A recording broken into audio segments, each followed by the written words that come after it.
Coucou tout le monde, bonjour, bienvenue dans la grande émission. Alors cette semaine, vous allez voir, on va faire défiler des tas de portraits, des tas de parcours, des tas de personnalités, des tas de thématiques aussi. Aujourd'hui, on va vous embarquer au 18e, au 19e siècle et peut-être même qu'on va vous embarquer peut-être même au 22e siècle aussi. Finalement, on va parler du papier peint fait à la planche avec les ateliers Dauphard. Les ateliers Dauphard étaient récemment en exposition là au mois d'octobre à Toulon. Ils présentaient leur travail sur Toulon même. Malheureusement, les parenthèses actuelles ont fait que l'expo n'a pas pu être présentée suffisamment longtemps. Donc elle va se prolonger là au mois de décembre. On va pouvoir venir taper à la porte et ouvrir éventuellement. Mais dès le mois de janvier, on va pouvoir découvrir tout ce travail-là. Et on va en parler aujourd'hui avec François-Xavier Richard. Bonjour François. Xavier, pardon. Bonjour Philippe. Bonjour, alors j'allais dire créateur de l'atelier Dauphard, papier peint à la planche. Tu vas nous expliquer ce qu'est le papier peint à la planche, mais finalement c'est un savoir-faire ancestral. Mais toi, tu l'as remis au goût du jour. Oui, c'est l'idée. D'ailleurs, je voulais noter un truc, j'avais pas vu ton générique, mais c'est un peu du papier peint quand même sur ton générique. Exactement, il y a papier peint qui se déroule, quoi. Mais exactement. Il est presque aussi joli que le tien. L'idée, c'est en fait de réhabiliter ce qu'on appelle le papier peint, mais dans sa technique d'origine, pour revenir non pas à des temps anciens, mais à l'excellence dans ce savoir-faire qui s'est perdu il y a presque un siècle maintenant. Et je disais peut-être pour l'ouverture même au 22e siècle, parce que quelque part au fond, vous êtes en train de créer aussi, pareil, ce papier, que ce soit le papier, que ce soit l'œuvre en elle-même, et puis pareil, ce travail d'atelier, c'est chercher de nouvelles techniques pour moderniser et finalement faire évoluer toutes ces techniques avec ce papier, le savoir-faire surtout français et le savoir-faire d'artisan. Et on va voir avec toi que tu as reçu pas mal de distinctions, en tout cas les ateliers Dauphard ont reçu beaucoup de distinctions, et c'est aussi une entreprise du savoir-faire, mince, j'ai oublié le nom, aide-moi là. Entreprise du patrimoine vivant. Merci beaucoup, heureusement que tu es là. C'est bon, avec deux têtes, on va y arriver. Et tiens, même par sécurité, je prends une troisième tête avec moi. Je prends une tête qui va m'accompagner tout au long de la semaine. Stéphanie Slimani. Bonjour Stéphanie. Bonjour Philippe. Alors toi aussi, tu vas nous embarquer aujourd'hui sur la culture et peut-être la culture qu'on découvre en ligne. Oui, alors un confinement, deux confinements. Il est temps aussi de regarder si on peut aller voir sur Internet, sur le web, continuer à profiter d'être spectateur, mais cette fois-ci en consommant de la culture en ligne. D'accord, on va voir ça tout à l'heure avec toi justement et on va découvrir que ça se passe, c'est facile de découvrir pas mal de choses directement à la maison et peut-être même des musées, des choses comme ça. Absolument, musée, archéologie, spectacle, concert. Même audio, vous allez voir que l'offre est vraiment très très vaste. Décidément, c'est une émission culture aujourd'hui, quoi.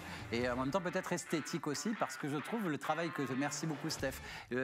François-Xavier, votre travail, il est surprenant parce que votre entreprise, on va dire, elle n'existe pas depuis si longtemps que ça et elle se base sur un travail mais complètement ancestral que vous avez réussi, grâce aux techniques modernes, à le rendre peut-être plus efficace, tout en gardant le savoir-faire initial.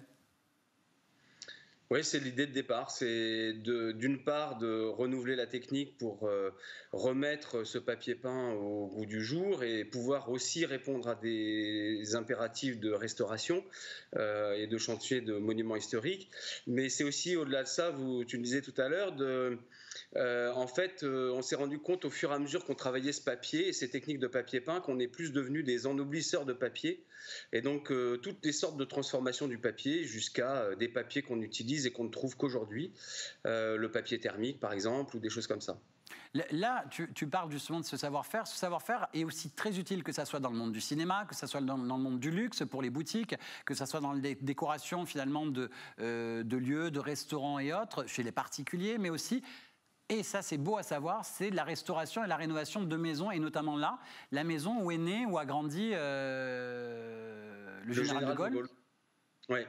Là, on est en train on voit à l'écran là la reconstitution d'un papier peint parmi les dizaines de papiers peints, enfin la dizaine de papiers peints que nous avons reconstitués pour le lieu, le petit salon de la chambre natale du général de Gaulle, dans laquelle il y a eu une aventure incroyable de papier peint par la découverte d'une cinquantaine de documents anciens. Donc il y a une vraie démarche archéologique au départ et une vraie surprise pour les conservateurs qui ne soupçonnaient absolument pas l'existence de ces papiers peints et de tous ces décors en papier. C'est-à-dire que c'est des papiers peints que vous êtes allé chercher, c'est-à-dire que vous avez décollé papier peint par papier peint pour retrouver le papier peint, le dater aussi, savoir que c'était à telle époque qu'il y avait ce papier aussi, et c'est comme ça que vous avez retrouvé les papiers peints initiaux, et heureusement que ça n'avait pas été décollé, que c'était, on va dire, les papiers collés les uns sur les autres, et vous avez recréé finalement toutes les ambiances, vous avez recherché la couleur initiale, etc., etc. Ça a été un vrai boulot de titan. On a effectivement véritablement épluché l'histoire du lieu, comme on peut le faire avec le papier peint et comme on peut le faire de manière privilégiée avec le papier peint, parce que c'est là que ça a été une découverte pour les conservateurs et les architectes, c'est qu'ils n'avaient pas du tout soupçonné cette existence.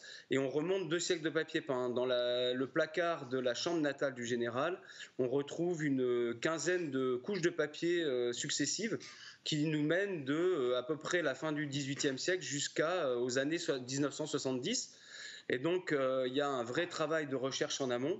Et il n'a pas été très difficile de convaincre le maître d'ouvrage, les conservateurs, etc., de faire un vrai travail autour du papier peint. Alors après, on n'a pas remis que les papiers peints de l'époque de l'enfance du général de Gaulle, parce qu'il y avait des documents suffisamment intéressants pour ne pas les mettre de côté. Donc, il y a un petit mélange historique, il y a une sorte de petit combo historique intéressant. Et il y en a encore d'autres à venir, parce qu'on en a encore plein en réserve. Là, on parle d'une maison qui est située à Lille, mais vous avez d'autres beaux projets aussi, avec certaines villas ou certaines maisons aussi qui se préparent. Ben, on n'en a pas très loin de Toulon, on est à Agde en ce moment pour la villa Laurence à Agde, qui est un bâtiment incroyable, un exemple hors du commun du point de vue de l'Art Nouveau, avec une inspiration égyptienne, ce qui lui donne une originalité particulière. Et on va aussi à la Villa Perrusson en ce moment, où on reconstitue pas mal de papier peint. On va aussi aux États-Unis dans pas très longtemps pour ça. Je dis on y va parce qu'il nous arrive aussi souvent d'aller poser ces papiers. Aux États-Unis, on n'y va pas forcément, mais Agde, on est allé les poser, Maison de Gaulle aussi, Villa Perrusson, etc. Et puis à côté de ça, comme vous le disiez en début d'émission, on a tout ce travail pour la mode, beaucoup en ce moment pour les grandes maisons de mode, avec notamment une matière qu'on a remis au point il y a 4-5 ans qui s'appelle le carton-pierre, qui est quelque chose d'un peu particulier, mais qui est très intéressant aussi. Le carton-pierre, finalement, qu'est-ce que c'est? Je sais, mais bon, finalement, je vais te dire qu'est-ce que c'est au lieu que je l'explique. Non, c'est en fait, au départ pour nous, c'est une démarche écologique. C'était l'idée de recycler nos chutes de papier. Et je voulais pas tomber dans le papier mâché, la solution un petit peu facile. Donc j'ai fait des recherches et je suis tombé sur un truc qu'on appelle le carton-pierre, qui avait été oublié depuis un siècle. Et les propriétés de cette matière me paraissaient particulièrement intéressantes. Donc il y a eu 2 ans de recherche pour la mettre au point. Et aujourd'hui, on est sur plusieurs sujets pour lesquels on utilise cette matière, qui a des propriétés exceptionnelles et qui en plus est totalement écologique dans sa fabrication, et elle participe même à un effort écologique. En plus, c'est quelque chose qui va permettre de faire des choses qui ressemblent au stuc, si je ne dis pas de bêtises, des petites sculptures, des choses comme ça. On peut travailler finalement comme une pierre qu'on va sculpter après. C'est l'ancêtre même du staff. C'est une matière qui apparaît dès le XVIe siècle. Et elle a été abandonnée pour des raisons industrielles, économiques, mais elle a un intérêt très particulier que n'offre pas le plâtre. Si on vous invite, vous n'êtes pas basé ici dans la région, vous êtes, même si votre savoir-faire français se développe et voyage à travers le monde et dans la France entière, vous n'êtes pas dans le Var, vous? Non, on est à Tours. On est dans le centre de la France, on est dans la région des Pays de la Loire, dans la région des Châteaux de la Loire.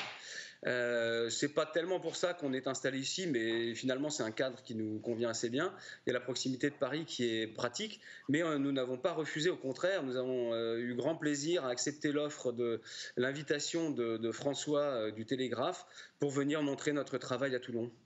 Votre travail, c'est une sorte d'expo boutique qui est là, qui sera à nouveau ouverte à partir de la mi-décembre, où on pourra venir taper à la porte, entre guillemets, pour demander à y accéder. Mais sinon, c'est dès le mois de janvier, dès la réouverture du lieu, où vous allez être à nouveau présent un peu plus longtemps, parce que malheureusement, vous êtes resté que quelques jours à cause du confinement, et on n'a pas eu l'occasion de découvrir ce travail-là. Votre travail, ce qui est étonnant, c'est papier peint, on l'a vu avec des couleurs, des choses incroyables. J'allais dire, le côté aujourd'hui moderne, j'allais dire du numérique, va permettre de pouvoir en plus réinventer des nouveaux dessins, des formes qui n'existaient pas à l'époque non plus, des choses complètement différentes.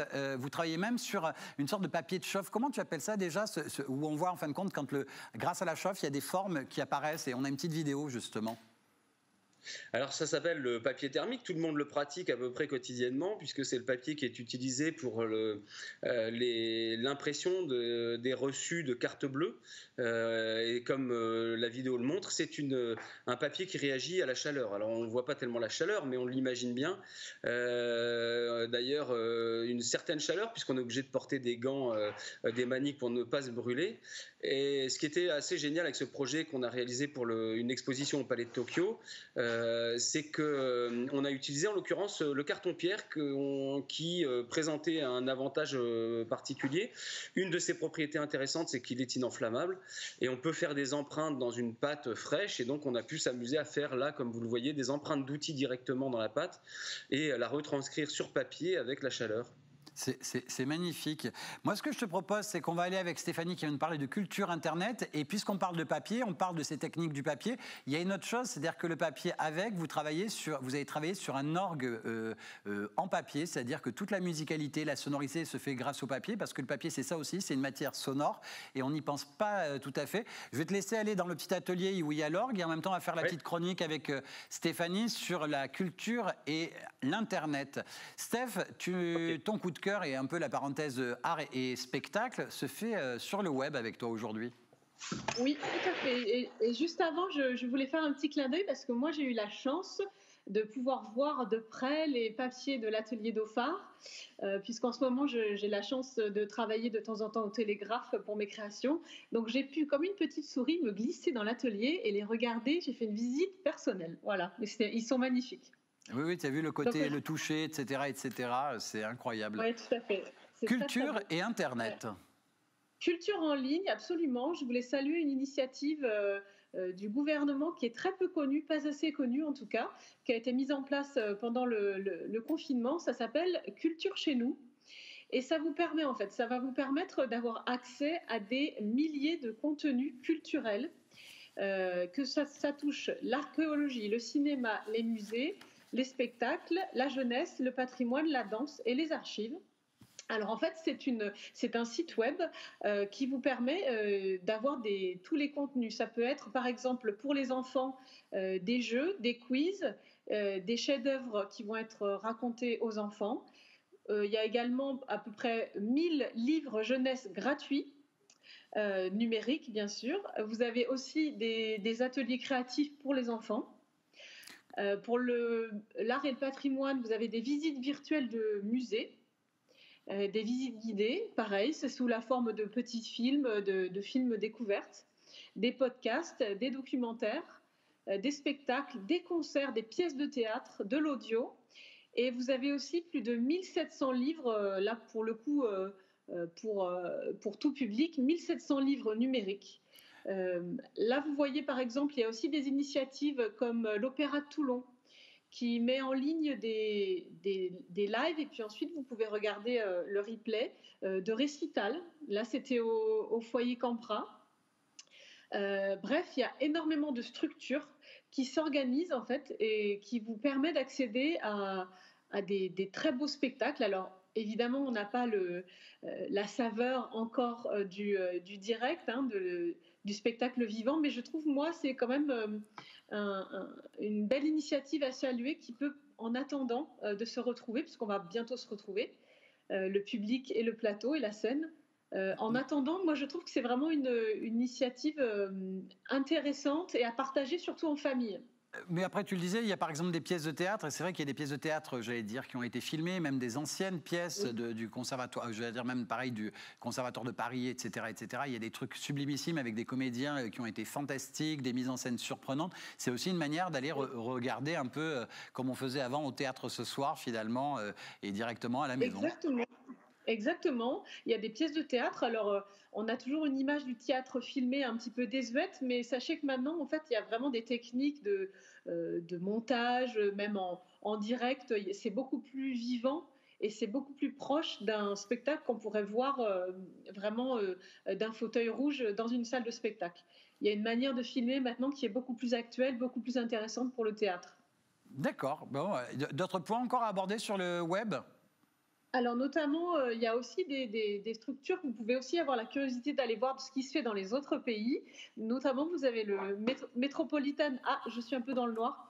Vous avez le Metropolitan Opera de New York qui met en ligne des spectacles, donc des opéras. Allez-y, c'est vraiment c'est magnifique aussi à voir. Et je conseille aussi la Bibliothèque numérique mondiale. Ça, c'est un lieu de ressources que vous pourrez après continuer à consulter, hein, même en dehors du confinement. La bibliothèque numérique. Bibliothèque numérique mondiale. Numérique, pardon. Et là, vous avez vraiment des milliers, des centaines de milliers de références, d'archives et de livres qui sont disponibles et gratuits.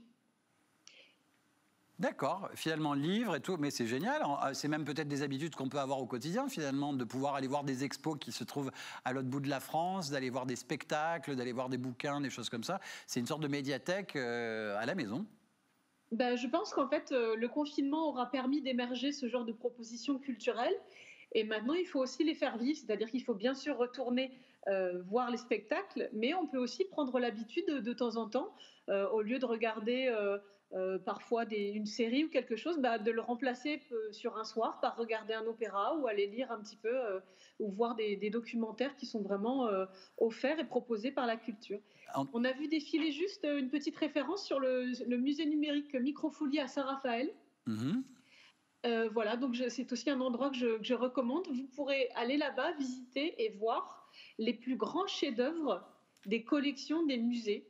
Et vous les voyez, donc c'est sous une forme numérique, mais c'est fait avec énormément de qualité et vous pouvez vraiment apprécier les œuvres on ne peut pas toujours aller voir quand c'est dans des musées un peu éloignés de chez soi.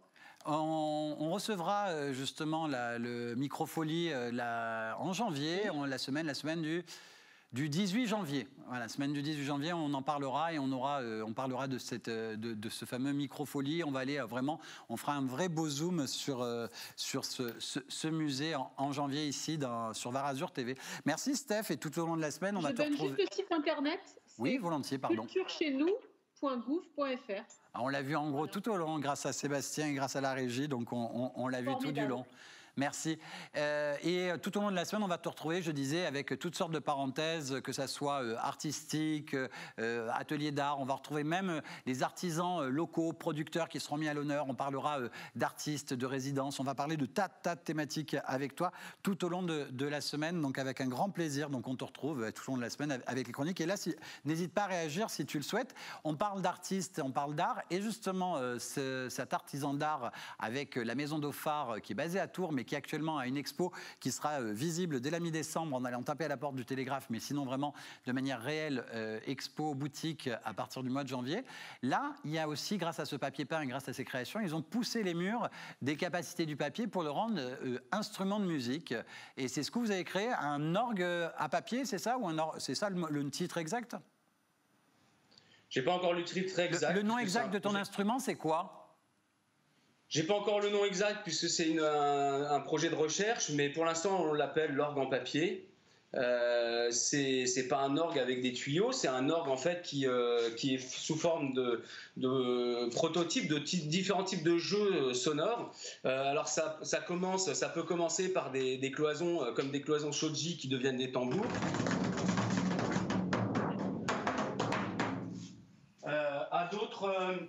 À d'autres systèmes sonores qui nous mettent dans l'idée de sons qu'on peut croiser, comme des claquements de papier, par exemple.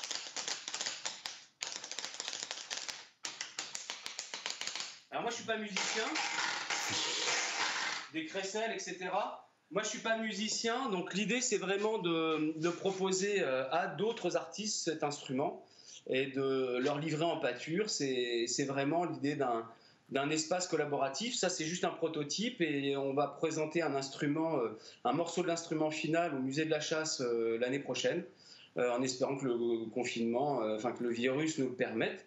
Mais voilà, en fait, toute l'idée de cet instrument, c'est de ramener les gens dans cette sensualité du papier à laquelle ils ne prêtent pas toujours attention et qui les entoure au quotidien, qui s'appelle le son du papier. Et en fait, ça accompagne beaucoup de nos gestes, du livre que l'on lit au papier que l'on déballe, etc.